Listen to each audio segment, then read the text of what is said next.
더불어민주당 윤건영 의원과 함께하는 슬기로울 정치 시간입니다. 어서 오세요. 네, 안녕하세요. 윤건영입니다. 네, 윤석열 후보가 어제 광주를 찾았습니다. 지켜보셨죠? 네, 봤습니다. 평가를 좀 해주신다면. 광주를 찾는 거야 뭐 본인의 의지고 누가 말릴 수 없다고 생각하는데 저는 크게 두 가지가 없었다고 생각합니다. 첫 번째는 상대에 대한 존중이 없었습니다. 쉽게 말해서 먼저 뺨 때려놓고 미안하다, 사과하자, 화해하자, 손 내미는 격이라는 생각이 들고요. 두 번째는 진심이 없었다고 생각하는데 사과라는 게 마음에서부터 우러나와야 되는데 그냥 준비해간 원고 한 장 읽고 돌아서 오는 게 사과냐라는 네. 생각이 들고요. 예. 결론적으로 본인 잘못에 대한 면피용 아닌가 싶습니다. 면피. 뭐 돌아보면 경선 때 민심에서 한참 앞서가던 홍준표 후보를 선거 막판에 전두환 씨 옹호 발언으로 보수층을 결집해서 지금 보면 뭐 얻을 것은 다 얻었다 이런 생각하고 있지 않을까 싶거든요. 그래서 대구 가서는 전두환 씨 옹호하고 광주 가서는 사과하는 그런 모습, 오락가락하는 모습들에 대해서 국민들이 과연 어떻게 판단할까라는 지점들과 광주와 봉화는 가시면서 대통령이 또 축하나는 이런저런 일정 핑계로 안 받는 것도 선대위가 참 좀스럽다라는 생각이 듭니다. 오늘 이제 봉화 찾잖아요, 봉화마을. 네네. 그건 어떻게 평가하세요?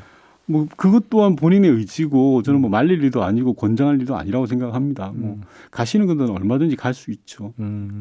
알겠습니다. 그럼 다시 광주로 가서 그래서 그 보였던 모습을 그러니까 두 가지 측면에서 해석할 수 있어요. 왜냐하면 이제 그 광주의 싸늘한 어떤 그런 반응에 위축이 돼가지고 오히려 경직된 행동을 보인 것이다라는 해석도 가능할 것이고 아니면 정말 조금 전에 이제 진심이 없었다. 근데 진심 어린 사과를 하고자 하는 의사가 아니라 그냥 통과 의례로 삼기 위해서 저렇게 이제 퉁쳤다.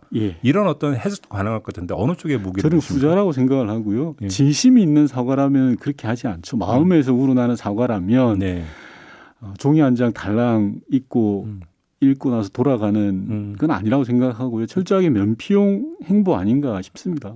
그러면 그게 이제 호남을 벗어나서 전국적으로 볼 때 윤석열 후보의 선거 행보에는 어떤 그 결과를 빚을 거라고 분석을 하십니까?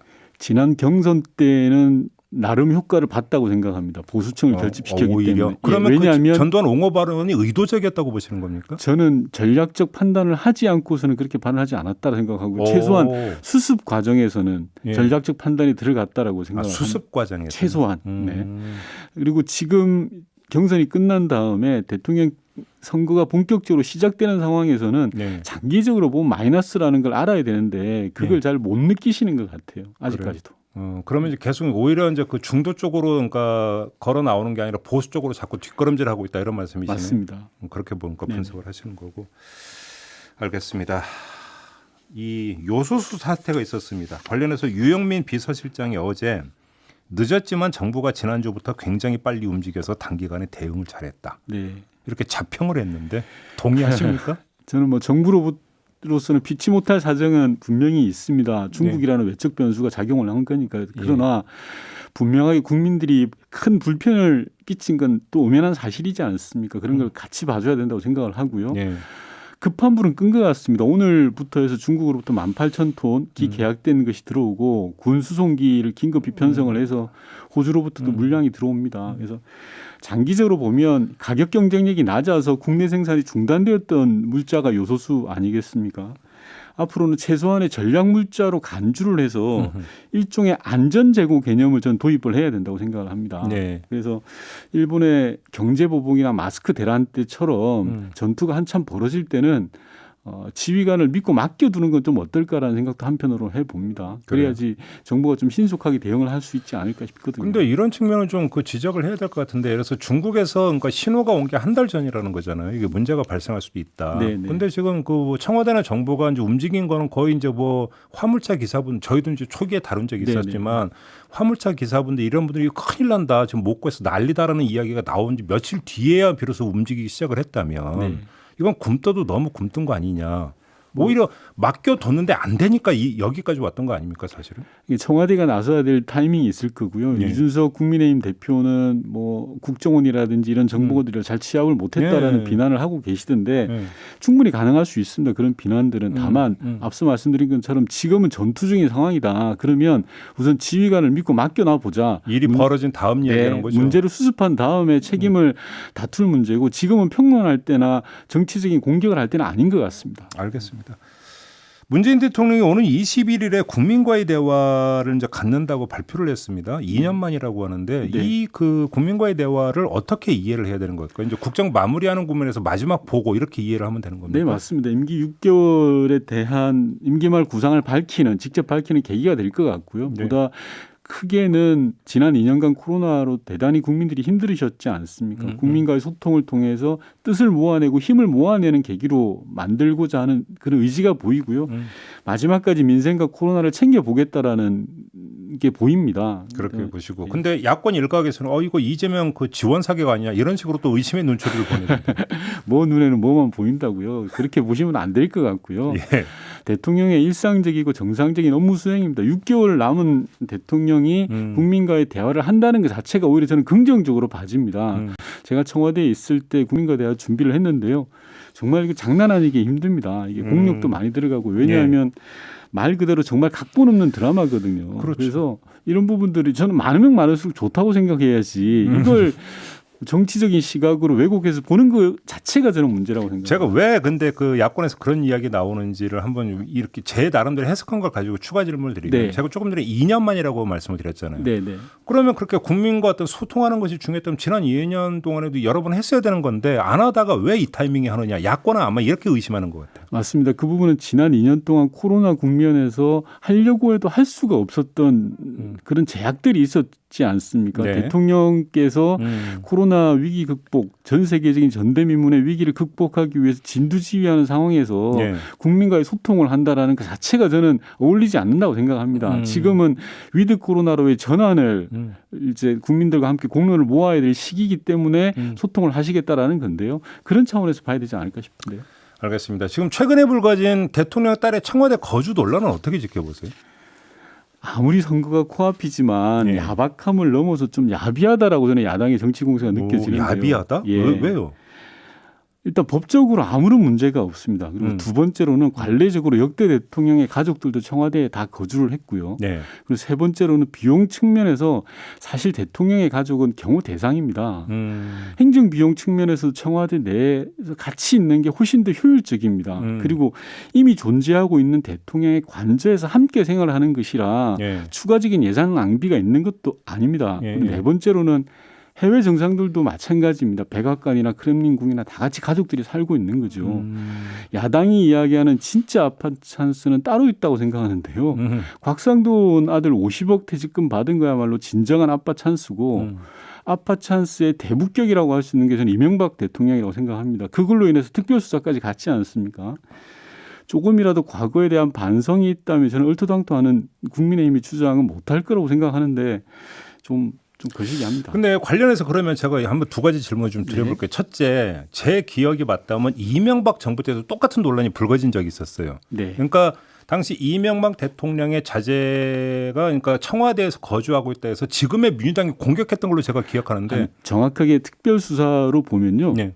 당시에는 혐의점이 달랐습니다. 달랐습니까? 예, 어떻게? 이명박 대통령의 아들의 전세금을 청와대 직원들의 계좌로 보내줬다라는 게 있고요. 그리고 사저를 구입하는데 이명박 대통령이 퇴임 이후에 사저를 구입하는데 사저 구입의 주체가 당시에 이명박 대통령의 아들이었다라는 네. 거고 세 번째는 그 대통령의 아들이 구입하는 사저의 평당 단가가 터무니없이 낮았다라는 의혹을 받고 있었기 때문에 특별수사까지 갔던 사저 거죠. 구입 말고 네. 그러니까 청와대 거주 논란이 그때도 불거진 적이 있었던 걸로 제가 기억을 하거든요.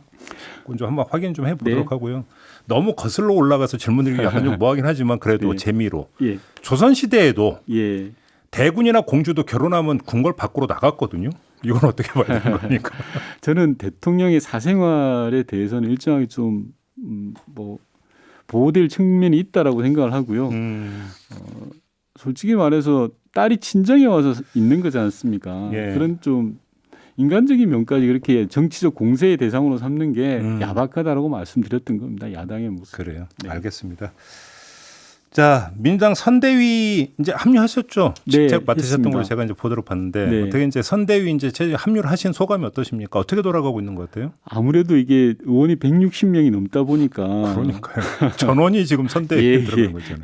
역대급 의원 숫자다 보니까 선대위도 역대급이 된 것 같습니다. 그래서 저는 국민의힘의 반쪽 선대위와는 좀 대별된다라고 생각을 하고요. 홍준표 후보가 끝까지 참여하지 않겠다라고 이야기했지 않습니까? 네. 그래서 뭐 예를 든다면 민주당은 프리미엄 우동 고속버스를 만들었다면 국민의힘은 이제 마을버스 정도 만들 수밖에 없는 거 아닌가 생각이 들어요. 비교가 그렇게 됩니까? 예.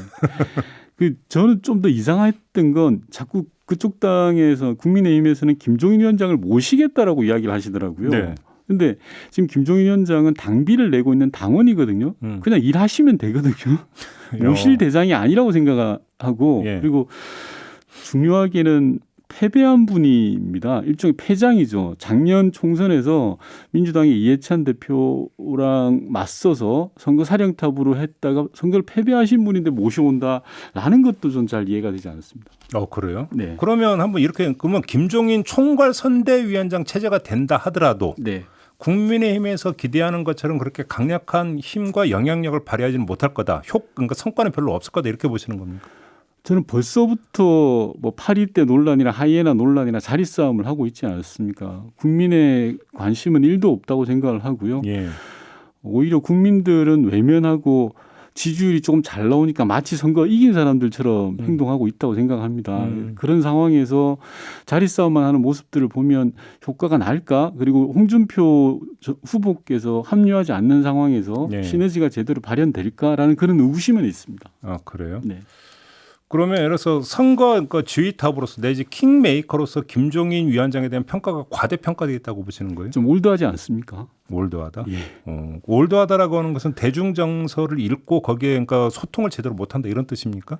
그런 것도 있고요. 지금 바뀌어 있는 세상 그리고 20, 30대 요청 이런 것들 제대로 저는 발현하지 못할 걸로 생각합니다. 그렇게 네. 보시는 거고요. 네. 그러면 민주당 선대위는 지금 잘 가고 있는 겁니까? 그러면 반대로? 아까 말씀드렸다시피 민주당은 프리미엄 우등버스라면 이제 국민의힘은 마을버스라고 했지 근데 않습니까? 마을버스 분들이 기분 나쁘고 당연히 저는 마을버스를 폄하하는 건 네, 아닙니다. 네, 이제 네. 마을버스는 정말 서민들의 손과 발이기 때문에 다만 속도를 내고 편안함이 있어서 차이가 있다라는 거죠. 좌석의 차이는 있겠죠. 예, 네. 그런 거고요. 버스가 제대로 가동되기 위해서는 기름도 넣어야 되고 정비도 해야 됩니다. 이제 실핏줄 같은 조직들이 움직여야 되는 거고요. 용광로라는 선대위가 만들어졌다라는 걸로 성공했다라고 할 수는 없습니다. 네. 차분하게 가동되고 제대로 구현되는 것은 민주당이 오롯이 몫이고 그게 이제부터의 실력 대결이라고 저는 봅니다. 알겠습니다. 아무튼 이재명 후보의 행보에 대해서 좀 여쭤봐야 될 것 같은데 정책 행보에 이제 집중을 하고 있잖아요. 네네. 관련해서 여러 가지가 있는데 지금 차별금지법은 합의가 필요하다면서 속도 조절을 주문을 하고 있고 네. 여가부를 평등가족부로 바꾸자라고 이야기를 하고 있는데 이 일련의 움직임을 어떻게 평가하고 계십니까? 저는 뭐 대선 후보 특히 여당 후보로서 좀 상황을 봐줘야 된다라는 생각이 들고요. 특히 네. 차별금지법 같은 경우에는 공론을 모아내자라는 게 좀 방점이 가 있지 않을까 싶습니다. 네. 앞서 말씀드린 것처럼 제가 방송 나올 때마다 말씀드리는데 이번 대선은 네거티브를 하는 후보가 승리할 수 없다. 저는 그렇게 생각하고 이재명 후보의 별명이 과거 사이다였지 않습니까? 이재명 후보가 정책 사이다가 될 때 저는 수가 난다고 생각을 합니다. 그리고 시간이 부족하지도 않고 선거가 넉 달 정도 남았는데 넉 달이면 뭐 천지가 개벽할 시간이다라고 저는 생각을 하기 때문에 정책 아젠다로 자기의 비전을 보여주고 끌고 가는 그런 후보가 돼야 된다고 생각합니다. 알겠습니다. 우리 그 의원님께서 이제 선대위에서도 외교 통일 파트를 또 이제 맡으셨기 네네네. 때문에 질문 드려야 될 것 같은데 미국 국무부 동아태 차관보가 이재명 후보를 만납니다 오늘. 네. 그다음에 이제 그 내일은 윤석열 후보를 만난다고 하는데 뉴욕 타임즈에서도 또 이재명 후보 취재 이야기가 나왔었고 네. 미국이 이런 움직임을 어떻게 읽어야 되는 겁니까? 미국은 한국 대선에 누가 될지 관심을 많이 갖는 건 당연합니다. 왜냐하면 대한민국 위상이 그만큼 올라가 있고 국격이 상승했기 때문에 미국의 관가나 정가에서는 한국 대통령 후보들 여야의 주요 후보들에 대해서 관심을 갖는 차원에서 아마 요청을 한 걸로 보여지고요. 네. 뭐 뉴욕 타임즈야 뭐 여러 언론들하고 자주 뭐 인터뷰를 하니까 그런 차원으로 보시면 될 것 같고 다만 차가운 불을 우리 대선 후보들이 여야 공이 만나는 게 자리에 맞나라는 지적들이 조금 나오더라고요. 그림이 좀 그렇게 좋은 그림 같지는 솔직히 않습니다. 맞습니다. 1급 예. 공무원인데요. 1급 예. 공무원을 그래도 대한민국 대통령 후보가 여당과 야당 공이 만난다는 게 조금 거시기하다라는 지적도 있고 뭐 저도 그 부분에 대해서는 의견 동의하는 부분이 있습니다. 그럼에도 불구하고 이제 만나는 거죠. 그쪽에서 요청이 와서 뭐 판단을 했겠죠. 그리고 이제 대사들하고 같이 보는 걸로 이렇게 이야기한 것 대사들하고 같이 보는 네네. 걸로. 알겠습니다. 자, 이렇게 마무리하죠. 고맙습니다. 네. 윤건영 의원과 함께했습니다.